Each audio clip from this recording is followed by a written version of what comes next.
Assalamualaikum warahmatullahi wabarakatuh.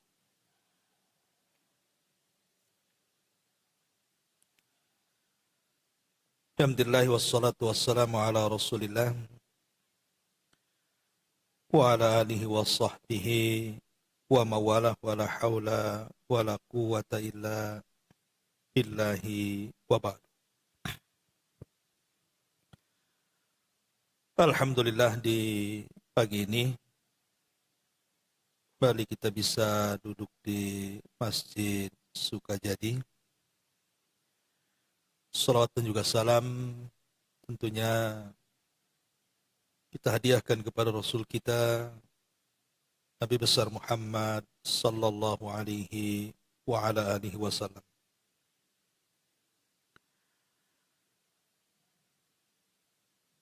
Ma'asyiral muslimat yang dimuliakan Allah Subhanahu wa taala. Sebelum kita mengkaji kitab 175 Jalan Menuju Surga, sebagai muqaddimah, karena kita berada di bulan Sya'ban, tepat hari ini tanggal 6, saya akan ingatkan beberapa amalan yang sangat dianjurkan ibu lakukan di bulan Sya'ban ini. Memang tidak ada hadis yang jelas tentang keutamaan bulan Sya'ban ini. Tidak seperti bulan sebelumnya, bulan Rajab. Kalau Rajab kan jelas, dia satu di antara 4 bulan-bulan mulia yang disebutkan dalam At-Taubah 36. Ataupun bulan Ramadan yang merupakan bulannya Al-Quran. Sya'ban ini memang belum ada hadis yang tegas tentang keutamaannya. Tetapi walaupun demikian, Nabi SAW menyebutnya dengan Syahru Ghaflah, bulan yang banyak dilalaikan manusia. Dan itu tertuang dalam sebuah hadis dari Usamah ibn Zaid radhiyallahu anhuma, ketika beliau bertanya kepada Nabi SAW, kenapa Rasul itu banyak sekali melakukan puasa di bulan Sya'ban? Hampir mirip dengan Ramadan. Tetapi tentu tidak boleh disamakan jumlah harinya. Sya'ban itu harus lebih sedikit. Umpamanya ibu mau puasa Sya'ban dari tanggal 1, nanti pada tanggal 27 berhenti. Kalau Ramadan kan full 1 bulan.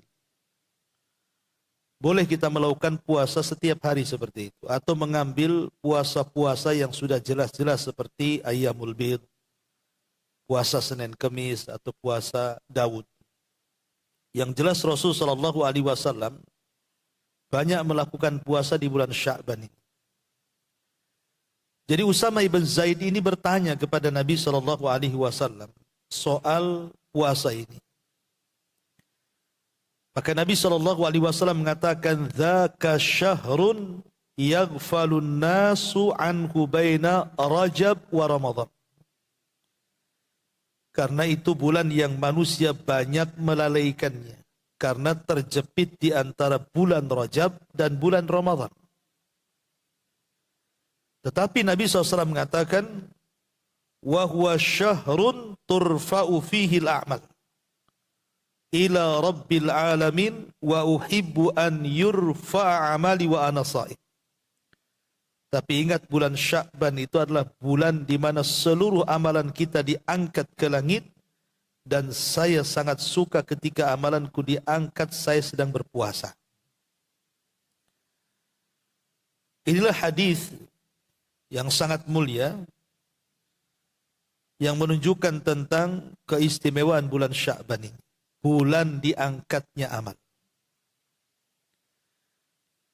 Sebenarnya diangkatnya amal manusia itu ada yang sifatnya harian, ada yang sifatnya pekanan, dan ada yang sifatnya tahunan. Yang harian jelas hadisnya bahwa setiap waktu asar dan juga waktu fajar itu amalan kita diangkat. Adapun yang pekanan setiap Senin dan Kamis. Makanya kita disunahkan berpuasa Senin Kamis. Adapun tahunan bulan Sya'ban ini. Jadi mulai tanggal 1 Sya'ban sampai akhir Sya'ban itu tidak melihat waktu, mau siang, mau malam. Amalan kita diangkat oleh Allah, diangkat ke hadapan Allah Azza wa Jalla selama 1 tahun. Makanya Nabi SAW ingin ketika amalan dia diangkat itu, dia sedang puasa.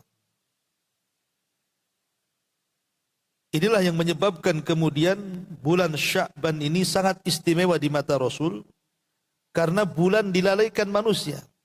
Kenapa dilalaikan? Contoh saja ibu kan. Kalau bulan Sya'ban itu kan otaknya berpikir Ramadan. Sehingga terkadang karena pikiran kita ini mempersiapkan Ramadan, akhirnya bulan Sya'ban itu dilupakan untuk beribadah kepada Allah Azza wa Jalla. Karena yang diingat persoalan dunia saja. Ya kalau bisa umpamanya para suami bekerja keras di bulan Sya'ban supaya dapat uang banyak ketika Ramadan, sudah agak tenang istirahat gitu ya. Ataupun memperindah rumah, membeli barang-barang baru atau bahan-bahan pokok dan begitu seterusnya supaya ketika Ramadan tidak sibuk. Itu yang kemudian kenapa kemudian bulan Sya'ban itu bulan dilalaikan? Karena sibuk persoalan dunia untuk mempersiapkan Ramadan. Tapi kalau seandainya disiapkan ibadah, itu yang sebenarnya dituntut dalam Islam itu. Maksudnya Sya'ban itu kalau bisa gunakan untuk persiapan ibadah di bulan Ramadan. Makanya ada istilah Rajab itu bulan menanam, Sya'ban itu bulan mengairi, dan Ramadan itu bulan memetik. Begitu istilah para ulama. Lalu amalan apa saja yang dianjurkan oleh para ulama kita dawamkan selama bulan Sya'ban ini? Pertama, yang harus ibu lakukan adalah taharatul qalbi. Jadi bulan Sya'ban ini bu, hilangkan semua penyakit-penyakit hati. Karena penyakit hati inilah yang menjadikan amalan kita tidak diangkat. Kan rugi bu, ibu udah 1 tahun sholat, puasa, sedekah, hadir di majelis ta'lim lagi setiap pekannya, belum lagi zikirnya, belum silaturahimnya. Banyak selama setahun kan ibu lakukan ibadah-ibadah, baik ibadah badan, ibadah harta, atau ibadah-ibadah yang lainnya. Lah ini bulan Sya'ban ini, amalan 1 tahun diangkat. Tapi ada orang-orang yang tidak diangkat amalannya. Siapa mereka? Orang yang dalam hatinya banyak penyakit.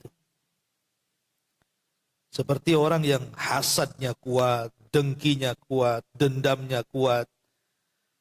Makanya di bulan Sya'ban ini kalau bisa bersihkan hati itu. Jadi kalau ada musuh itu cepat minta maaf. Terutama dengan keluarga gitu ya. Kalau anak musuhan dengan orang tua, saudara bermusuhan dengan saudaranya, dan begitu seterusnya, hilangkan penyakit hati. Karena inilah penghalang kenapa amalan kita tidak diangkat. Kata Nabi SAW, ada 2 manusia tidak diangkat amalannya di bulan Sya'ban. Pertama orang musyrik, orang yang menyekutukan Allah Subhanahu wa Ta'ala. Jangan sekali-kali melakukan kesyirikan di bulan Sya'ban. Entah datang ke dukun, percaya tangkal, jimat, atau yang semacamnya, atau tatayur, menganggap sial dan baik itu bukan dinasabkan kepada Allah Azza wa Jalla, tapi kepada makhluk. Dan banyak sekali praktek kesyirikan itu. Maka hindari kesyirikan di bulan Sya'ban. Yang kedua, musakhid.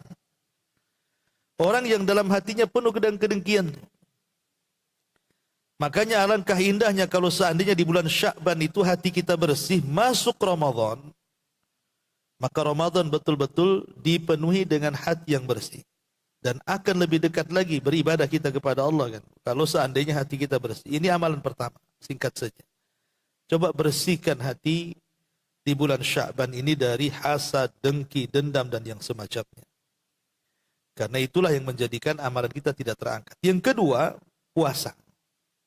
Ini yang banyak dilakukan Nabi SAW. Tentu ada alasannya. Kenapa kemudian puasa ini menjadi pilihan Nabi SAW untuk diperbanyak dilakukan di bulan Sya'ban ini? Pertama, karena puasa itu itu bisa menjaga badan. Badan kita loh terjaga. Kalau orang puasa itu kan syahwat-syahwat itu teredam. Syahwat makan bisa ditekan dengan puasa. Karena orang puasa tak makan kan itu ya. Kalau makan tak puasa lah kan. Jadi kulinernya itu udah terbatas. Dari mulai subuh sampai maghrib, tidak mungkin lah ibu datang ke warung. Artinya syahwat makan teredam. Syahwat kemaluan juga sama. Karena tidak mungkin orang puasa melakukan hubungan suami istri, batal puasa. Kemudian juga syahwat untuk berhubungan dengan manusia. Ibu yang biasanya tak puasa, sangguplah ibu jalan sana sini, ketemu kawannya. Kalau lagi puasa kan malas ibu. Ya. Malas apalagi siang-siang panas-panas kan, maunya yang AC saja lah, ngadem saja bahasanya ya, daripada batal puasanya. Ya, itu jadi syahwat pergaulan pun terbatasi jadinya. Lah dari ini semua akhirnya terbatasi semuanya kan, pandangan tidak sembarang melihat, pendengaran tidak sembarang mendengar. Ya, jadi banyak syahwat itu tertekan. Sehingga ketika tertekan syahwat hawa nafsu pun bisa ditekannya dia. Makanya ini kenapa menjadi pilihan Rasul bahwa di bulan Sya'ban itu memperbanyak puasa. Karena bisa menjaga anggota badan dari maksiat. Ini yang pertama. Yang kedua, karena ibadah puasa itu waktunya panjang. Kalau sholat saja 5 menit. Kalau ibu jadikan kulhu 2 kali 2 menit kan itu. Lebih pendek lagi. Tapi kalau puasa macam mana caranya? Menyingkat waktu. Sholat bisa disingkat waktu. Ibu bisa 15 menit. Bisa 10 menit. Suka-suka baca surat. Tapi puasa itu tidak bisa disingkat waktunya. Ya memang waktunya dari mulai terbit fajar sampai terbenam matahari. Tidak bisa saya singkat seduhur saja. Seasar saja. Ya tidak bisa. Kan? Karena akan batal puasanya. Jadi ibadah puasa itu ibadah yang mustamirah, yang lama waktunya. Itu pula yang kemudian dijadikan alasan kenapa Rasul memilih puasa di bulan Sya'ban. Karena puasa ini ibadahnya panjang. Ya. Saya bisa nyingkat puasa Ustaz. Gimana caranya? Tidur aja lah habis subuh tuh katanya. Nanti bangun asar. Nah, kan puasa jadi singkat. Itu puasa apa itu? Intinya bahwa ini alasan yang kedua. Alasan yang ketiga. Karena puasa ini bisa merangsang ibadah lainnya. Orang berpuasa bu, ibadah yang lainnya terangsang bu. Contoh puasa ini. Ibu yang mungkin jarang bangun di waktu sahur, akhirnya kan bangun. Ya. Biasa ibu mungkin pas subuh saja. Tapi kan ibu harus sahur. Terpaksalah ibu kemudian bangun jam 3 atau setengah 4. Lah itu kan waktu-waktu yang istimewa karena Allah turun di waktu itu. Kita bisa gunakan untuk tahajud, kita bisa gunakan untuk witir, kita bisa gunakan untuk zikir, kita bisa gunakan untuk doa. Ya. Jadi mengundang ibadah yang lain puasa ini. Lah sebab 3 perkara inilah kenapa puasa ini menjadi pilihan Rasul dilakukan di bulan Sya'ban. Saya ulang secara singkat, karena puasa bisa menjaga badan dari maksiat. Yang kedua karena puasa itu waktunya lama. Dan yang ketiga karena puasa itu merangsang ibadah yang lainnya. Ini yang menjadikan alasan kenapa kemudian ibadah puasa ini ibadah yang dipilih Rasul dilakukan di bulan Sya'ban. Ma'asyiral muslimat yang dimuliakan Allah Azza wa Jalla, belum lagi bicara keutamaannya. Puasa ini ibadah yang dilipat gandakan pahalanya, Bu. Dan dilipat gandakan pahala puasa itu Tidak ada yang tahu kecuali Allah lipatannya. Kalau sedekah kan sudah jelas, kata Rasul, bisa dilipat gandakan menjadi dari 1 menjadi 700 kali lipat. Jelas tuh angkanya. Ya. Ataupun orang baca Quran, jelas angkanya. Siapa yang membaca 1 huruf, 10 kebaikan. Ya. Jadi ibadah-ibadah yang lain itu angkanya nampak nominalnya.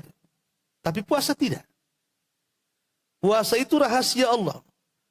Makanya Allah Subhanahu wa taala dalam hadis qudsi mengatakan as-saumu li wa ana azzibi. Puasa itu untukku, kata Allah. Aku yang akan membalasnya. Jadi tidak disebutkan nominalnya. Kalau semua ibadah itu dikembalikan kepada kita, kecuali puasa, itu dikembalikan kepada Allah. Kenapa puasa itu kok nominal pahalanya dikembalikan kepada Allah? Suka-suka Allah mengasih berapa sama kita? Karena ibadah puasa itu inti daripada kesabaran. Inti ibadah sabar itu ada di puasa. Dan Allah ketika bicara soal sabar, Allah mengatakan innama yuwaffas sabiruna ajrahum bighairi hisab. Kami akan berikan ganjaran orang-orang yang bersabar itu tanpa batas. Dan puasa itulah ibadah sabar. Gimana tidak sabar, Bu? Kita disuruh nahan sana, nahan sini, kan itu ya.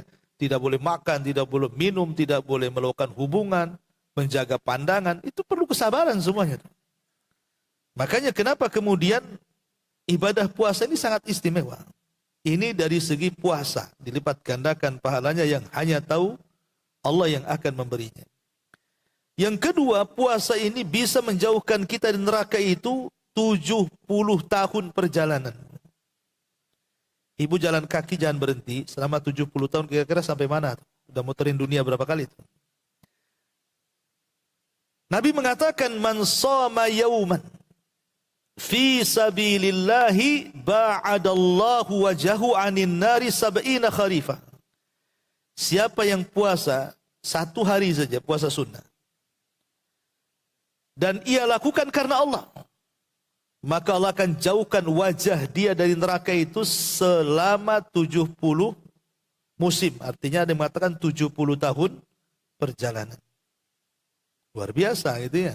Itu 1 hari, Bu, puasa. Lah kalau ibu 1 bulan puasanya, ya kalikan saja kita ini jalan kaki 70 tahun lagi kita tidak tahu sampai di mana. Lah ini di antara keistimewaannya. Adapun berkaitan dengan puasa di bulan Sya'ban, Bu, ulama mengatakan bahwa puasa di bulan Sya'ban ini kedudukannya sama dengan sholat rawatib sebelum sholat fardu. Kan ada sholat rawatib itu ada yang sifatnya qobliyah, ada sifatnya ba'diyah, kan gitu, Bu ya. Ada yang sebelum dilaksanakan sholat fardu, itu disebut qobliyah. Ada yang dilaksanakan setelah fardu, namanya ba'diyah. Puasa di bulan Sya'ban itu sama dengan qobliyah. Adapun puasa di bulan Syawal itu sama dengan ba'diyah. Ibadah yang sifatnya mendekati wajib itu afdal. Sesuatu ibadah yang mendekati dengan ibadah wajib itu pahalanya sangat afdal sekali. Karena dia bisa membantu kekhusyuan ibadah wajib. Contoh kenapa kemudian qobliyah ba'diyah itu disyariatkan. Karena untuk menembel kekurangan yang ada di sholat wajib.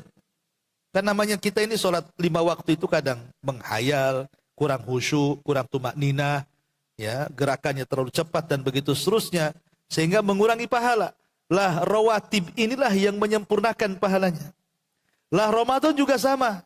Ya, terkadang kita puasa Ramadan mungkin terkadang memandang yang tidak halal, mendengarkan yang tidak boleh, atau kemudian terkurangi pahala puasanya, maka bulan Sya'ban dan Syawal itulah penyempurnanya.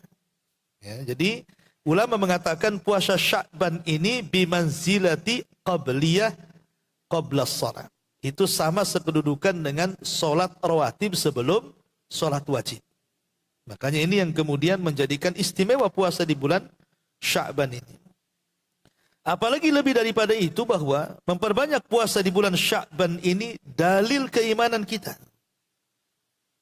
Dalil keimanan kita dan kecintaan kita kepada Allah Azza wa Jalla. Karena tidak ada ibadah yang lebih ikhlas dibandingkan puasa. Kalau ibu sholat bisa ria. Ibu sholat bisa ria kan Bu? Ibu sholat malam pasang TikTok itu kan bisa ria juga gitu ya. Bisa dipanjang-panjangin. Ibu baca Quran bisa dilagu-laguin. Ibu sedekah bisa minta ditaruh di papan pengumuman nama ibu di situ. Semua ibadah itu mudah ria kecuali puasa.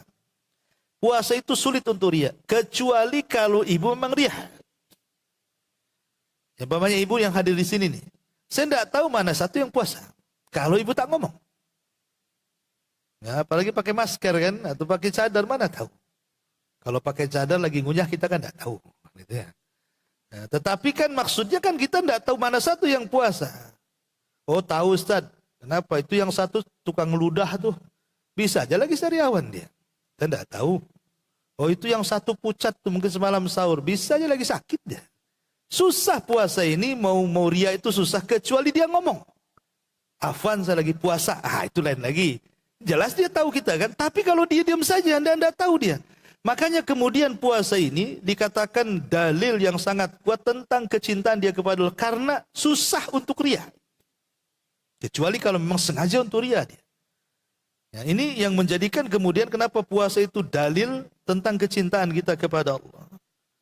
Ya, termasuk juga puasa ini akan jadi syafaat bagi kita para pelakunya kelak pada hari kiamat. Dan banyak lagi lah kalau kita cerita tentang amalan puasa. Yang jelas bahwa kalau ibu ingin mendawamkan ibadah di bulan Sya'ban ini, maka perbanyak puasa. Karena puasa ini muqaddimah Ramadan, kata Imam Ibnul Qayyim. Orang kalau memuqaddimahi Ramadan dengan puasa Sya'ban, maka ibu akan lebih selera puasa di bulan Ramadan.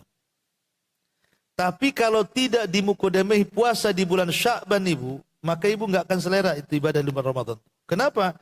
Karena tidak pernah puasa 1 tahun, tiba-tiba ibu puasa, apa nggak kaget semuanya itu dari atas kepala sampai kaki itu. Kaget lah bukan, nggak pernah lapar jadi lapar, ya, nggak pernah haus jadi haus, nggak pernah lemes jadi lemes.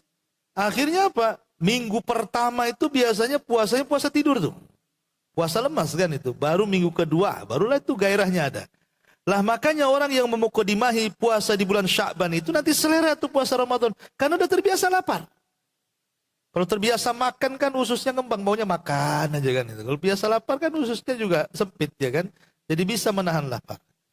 Nah, inilah yang kemudian kenapa puasa di bulan Sya'ban itu sangat penting sekali untuk persiapan di bulan Ramadan. Ini yang kedua. Amalan yang kedua setelah kita membersihkan hati, maka para ulama mengatakan perbanyak puasa. Masyarul muslimat yang dimuliakan Allah Subhanahu wa taala. Kemudian yang ketiga, tajdidut taubah. Perbaharui taubat. Saya, ibu atau siapapun, kita tidak tahu. Walaupun Ramadan ini tinggal 3 pekan dari sekarang. Apa ibu tahu ibu sampai Ramadan? Tidak tahu.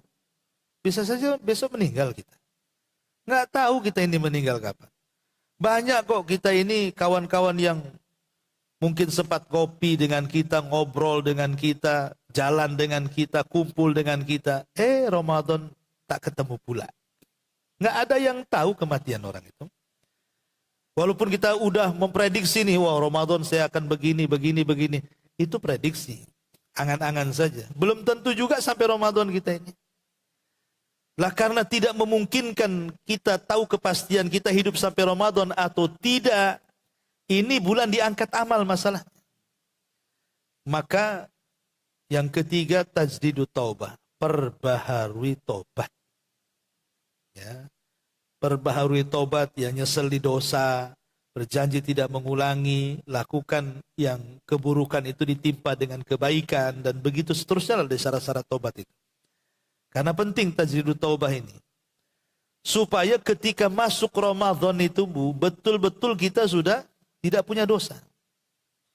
Ketika masuk Ramadan kita ini, Allah takdirkan masuk Ramadan, kita nggak punya dosa karena sudah tobat di bulan Sya'ban ini, maka ibadah di bulan Ramadan pun akan semangat.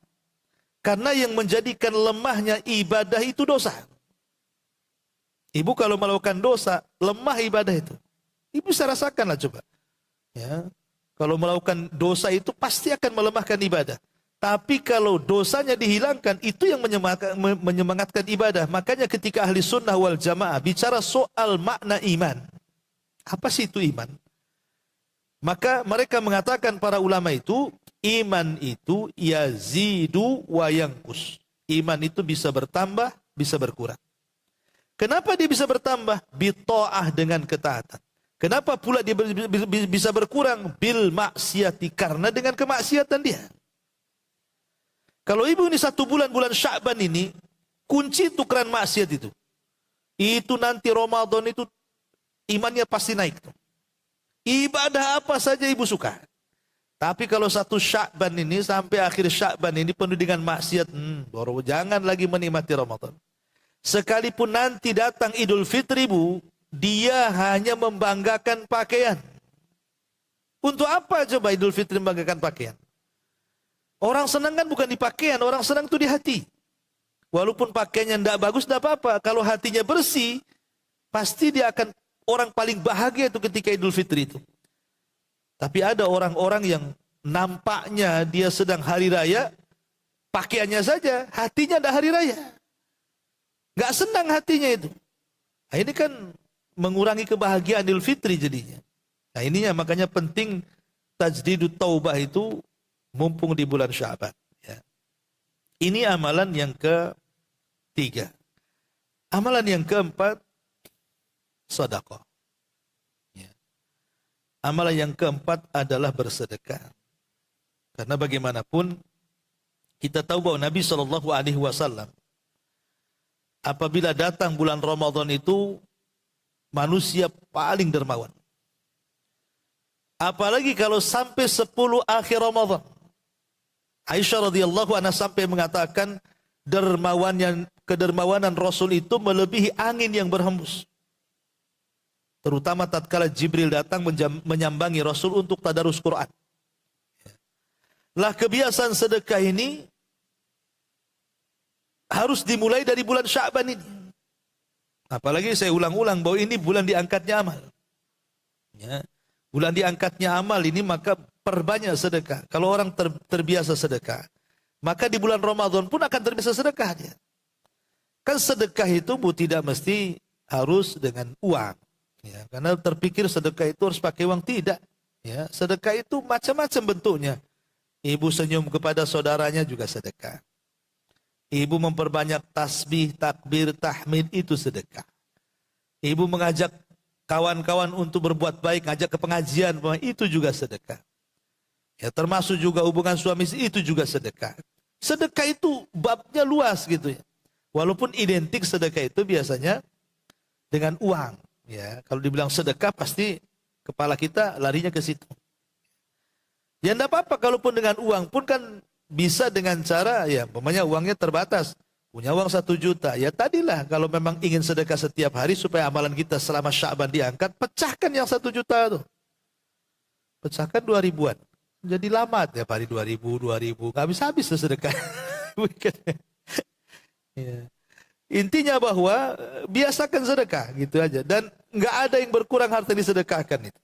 Mana qasamin mali sadaqah bal yazdad bal yazdad bal yazdad, kata Rasul. Tidak berkurang harta yang disedekahkan, bahkan bertambah, bertambah dan bertambah. Bertambah itu kadang-kadang ya memang bisa dalam bentuk harta, umpamanya rezekinya dimudahkan, usahanya diluaskan. Pokoknya dimudahkan. Atau mungkin dalam bentuk kesehatan yang harusnya dia sakit, kalau ke rumah sakit habis sekian, dia tak sakit, akhirnya tak keluarkan uang. Jadi bentuk bertambahnya rezeki itu macam-macam. Cuman kita tidak sadar saja. Kesehatan itu bentuk juga, ketenangan juga bentuk. Karena kalau sudah stres, usaha pun susah. Diberikan ketenangan, akhirnya mudah dia usaha, mudah berfikirnya, mudah untuk menguraikan masalahnya, dan begitu seterusnya. Ini juga termasuk amalan yang keempat, perbanyak sedekah. Kemudian amalan yang kelima, kata para ulama mengatakan, perbanyak membaca Quran. Makanya ada sebagian ulama mengatakan bulan Sya'ban ini sebenarnya syahrul Quran. Bukan Ramadan aja syahrul Quran itu. Tapi Sya'ban juga termasuk bulannya Al-Quran. Karena membaca Al-Quran di bulan Sya'ban ini sama dengan memukodimahi membaca Quran di bulan Ramadan. Ibu nih ya, walaupun lancar baca Quran ya, anggaplah ibu sudah bisa baca Quran, tajwidnya, tahsinnya. Tapi kalau 1 tahun ibu tak baca Quran, baru masuk Ramadan ibu baca Quran, saya garanti ibu nggak akan lancar. Karena lidahnya itu tidak terbiasa. Ibu bisa baca Quran, bisa Ustadz, saya dari Iqra apa sebisa. Tapi kalau 1 tahun tidak pernah baca Quran, tahu-tahu Ramadan baca Quran, nggak akan lancar. Dia akan mulai lagi. Tapi kalau bulan Sya'ban ini sudah mulai baca Quran tuh, nanti masuk Ramadan mau menghatamkan berapa kali, insya Allah bisa. Insya Allah bisa. Ya. Jadi karena Quran juga memang harus diulang-ulang kan gitu ya. Harus terus dibaca gitu. Apalagi kalau kita melihat keutamaannya, jangan lagi cerita. Ya. Orang baca Quran itu 1 huruf 10 kebaikan. Bayangkan kalau ibu bisa menghatamkan di bulan Sya'ban, berapa kebaikan dapat. Ya. Jadi ini juga kata para ulama biasakan membaca Quran di bulan Sya'ban. Karena ini juga bulan diangkatnya amal, dan supaya ketika masuk Ramadan itu betul-betul dijadikan syahrul Quran. Karena sudah dimukodimahi di bulan Sya'ban. Termasuk qiyamul lail. Ini penting. Kenapa kemudian banyak orang masuk Ramadan itu futur, Bu? Kenapa enggak sholat di sana? Panjang, Ustaz. Itu imamnya 1 juz katanya. Bagus nih masjid sebelah katanya. Rakaat kedua kulhu terus tuh. 15 menit selesai, 23 rakaat katanya. Kadang-kadang orang itu futur gara-gara melihat panjangnya tarawih. Tapi kalau di bulan Sya'ban ini ibu biasa sholat malam, ibu yang komplain imam itu, imam kok pendek kali katanya. Karena ibu terbiasa lama. Sendirian berdiri kan. Tapi kalau ibu tidak pernah berdiri di bulan Sya'ban, dia komplainnya juga beda. Ya imam apa ini kata, nggak lihat makmum katanya. Tahu udah tua saya dibuat panjang pula. Nah, ini kadang-kadang kan gitu ya. Jadi futur Ramadannya kan, karena tidak terbiasa qiyamul lail tadi. Tapi kalau di bulan Sya'ban ini sudah qiyamul lail, ibu juga sering baca Al-Quran, insyaallah Bu, di bulan Ramadan itu kita akan merasakan lezatnya ibadah. Maka ini juga amalan yang dianjurkan oleh para ulama untuk diamalkan qiyamul lail di bulan Sya'ban ini. Termasuk juga al-iksar minan nawafil. Memperbanyak sholat-sholat sunnah. Bukan hanya qiyamul lail saja. Sholat sunnah kan banyak tuh. Ada sholat sunnah duha. Kalau masuk masjid ada tahiyatul masjid. Ada sholat sunnah wudu. Ada witirnya. Ada tahajudnya. Kan banyak sholat sunnah tuh. Nah, maka biasakan di bulan Sya'ban ini melakukan sholat sunnah. Karena sekali lagi, ini kesempatan kita ini melaporkan seluruh amalan kita 1 tahun di hadapan Allah Subhanahu wa ta'ala. Kemudian juga di antara amalan yang dianjurkan di bulan Sya'ban adalah kasratul istighfar. Memperbanyak istighfar. Memperbanyak istighfar ini ya ucapan astagfirullah, astagfirullah, astagfirullah. Itu maksudnya. Ya. Dan kalau bisa dihayati, Bu. Istighfar itu kalau bisa dihayati. Bagaimana caranya Ustadz menghayati kalimat astagfirullah itu? Ya dengan memahami maknanya. Dan saya katakan di sini bahwa makna istighfar itu 2. Pertama, kita meminta kepada Allah agar semua aib yang kita lakukan di dunia Allah tutup dari manusia.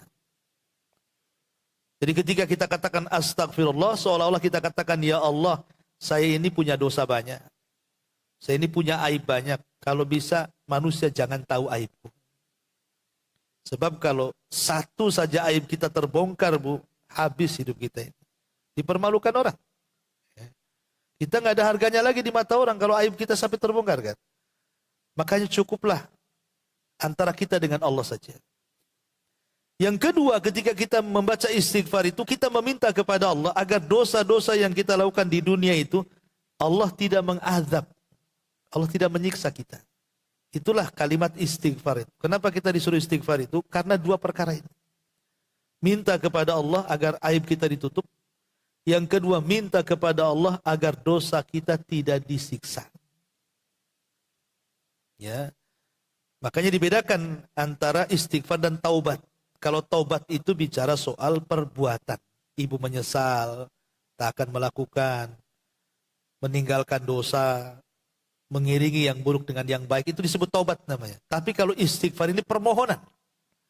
Kita memohon kepada Allah seolah-olah, ya Allah, dengan aku membaca astagfirullah, tolonglah jangan sampai satu aibku ini kau bongkar kepada manusia. Ya Allah, jangan sampai satu dosa pun kau azab kelak di akhirat. Nah, jadi kita memohon.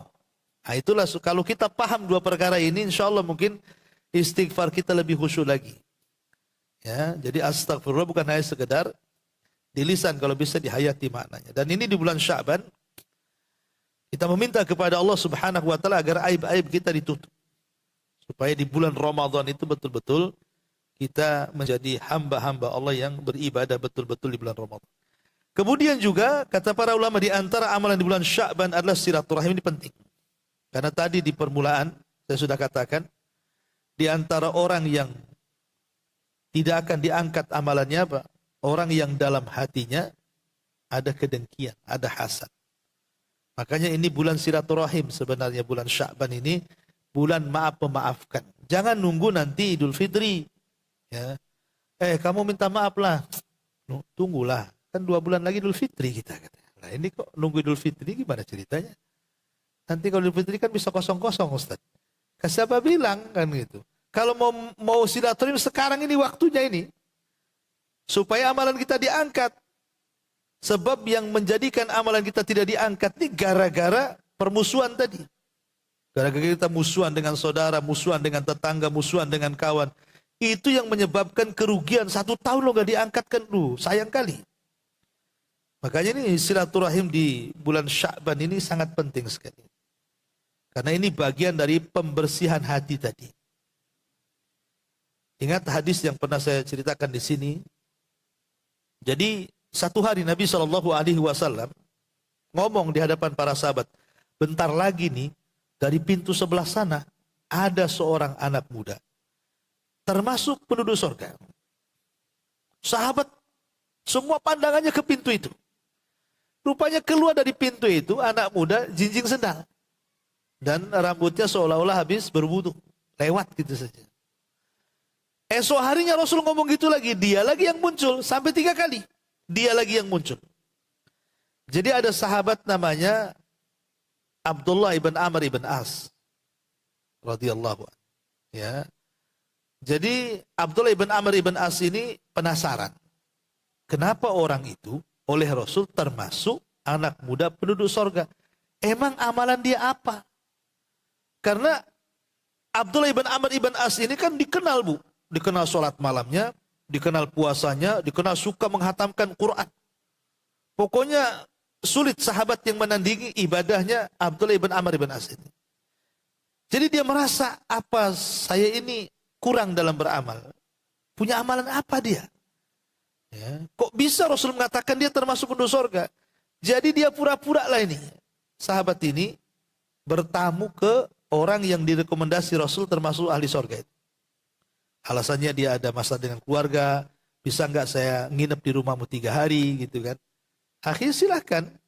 Maksudnya ingin meneliti apa yang dia lakukan selama 3 hari itu. Entah siangnya, entah sorenya, entah malamnya.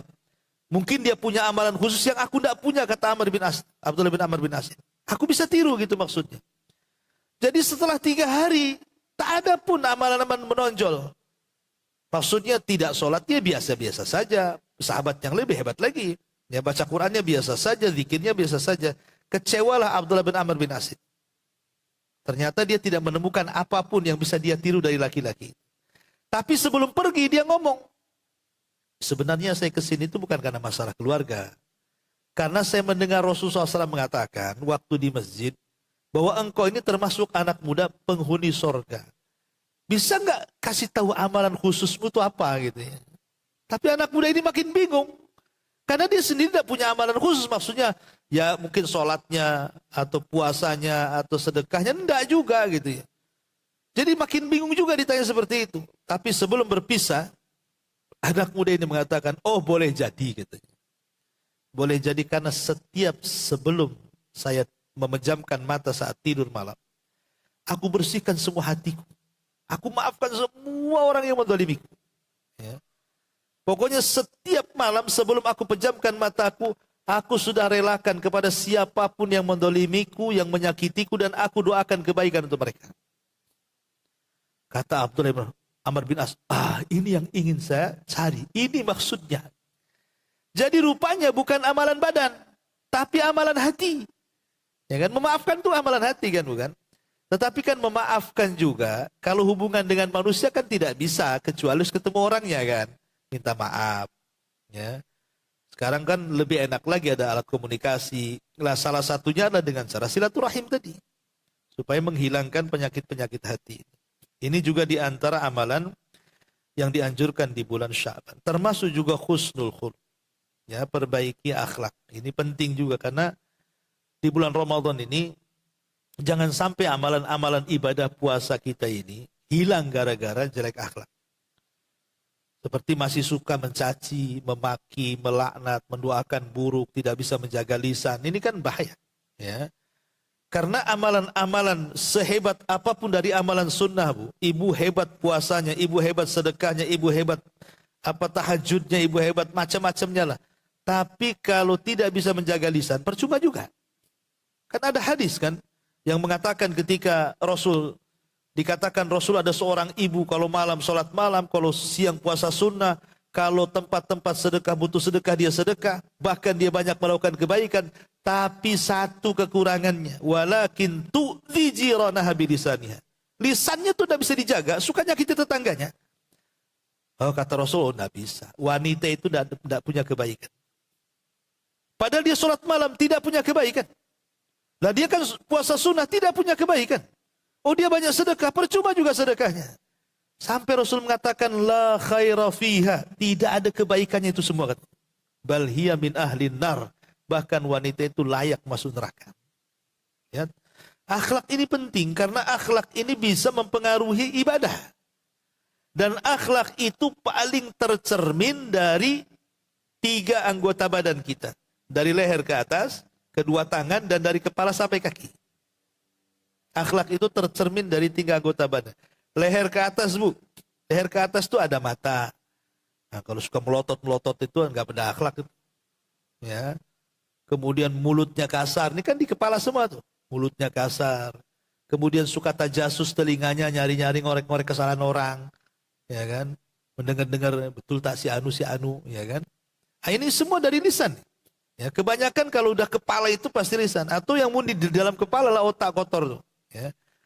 Kemudian yang kedua, tangan.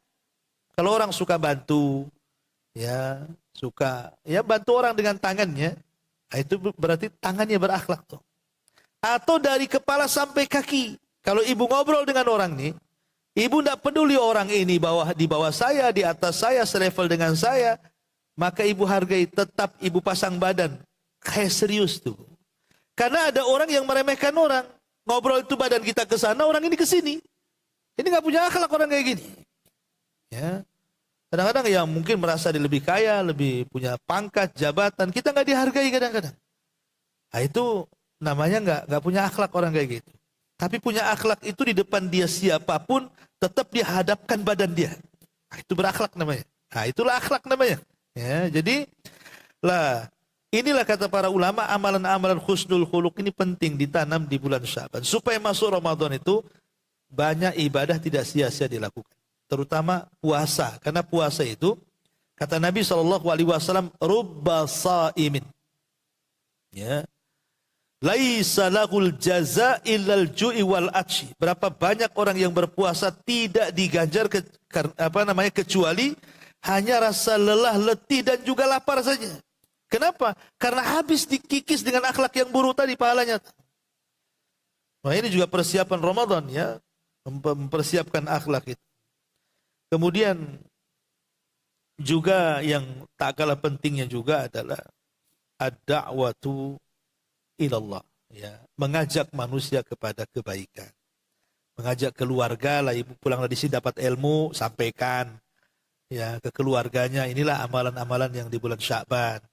Ajak, kalau ada yang kemungkaran dicegah. Nah, itu penting karena bagaimanapun kata Nabi SAW ketika menasihati Ali bin Abi Thalib radhiyallahu an, ya Ali, la an yahdiyakallahu rajulan bika khairun min khumrin nar. Kalau lantaran lisanmu Ali, kau bisa memberikan hidayah manusia, itu lebih baik daripada unta merah. Artinya lebih baik daripada perhiasan dunia yang paling mahal. Mengajak manusia kepada kebaikan. Dan tidak ada suara terindah di hadapan Allah kecuali orang-orang yang mengajak manusia ke jalan Allah. Allah mengatakan, wa man ahsanu qaulan. Siapa lagi yang lebih indah suaranya? Yang lebih indah suaranya dalam Quran bukan artis, bukan selebritis, bukan penyanyi. Ya, yang paling indah suaranya adalah mimman da'a ilallah. Orang yang mengajak manusia ke jalan Allah Subhanahu wa taala. Ini diantara juga amalan-amalan yang dianjurkan para ulama. Ya, termasuk juga doa, itu jelas masuk. Ya, doa, zikir, itu yang jelas perkara-perkara yang biasa kita lakukan. Kalau bisa jangan tinggalkan di bulan Sya'ban. Wallahu alam, Bu. Saya kira kajian kitabnya mulai minggu depan aja, karena ini nasihat mumpung di bulan Sya'ban, saya ingatkan saja. Dan yang tak kalah penting, saya lupa juga perbanyak sholawat. Karena ayat tentang perintah sholawat itu turun di bulan Sya'ban. Saya lupa yang terakhir ya, perbanyak sholawat. Karena ayat innallaha wa malaikatahu yusalluna 'alan nabi ya ayyuhalladzina amanu sallu 'alaihi wa sallimu taslima. Ayat ini kan perintah untuk bersolawat kepada Rasul. Ayat ini turun di bulan Sya'ban. Jadi ayat tentang perintah solawat itu turun di bulan Sya'ban. Maka perbanyak bersolawat kepada Rasul sallallahu alaihi wasallam di bulan Sya'ban. Baik, Bu, sampai di sini mungkin kita buat tanya jawab saja. Silakan kalau ada yang mau.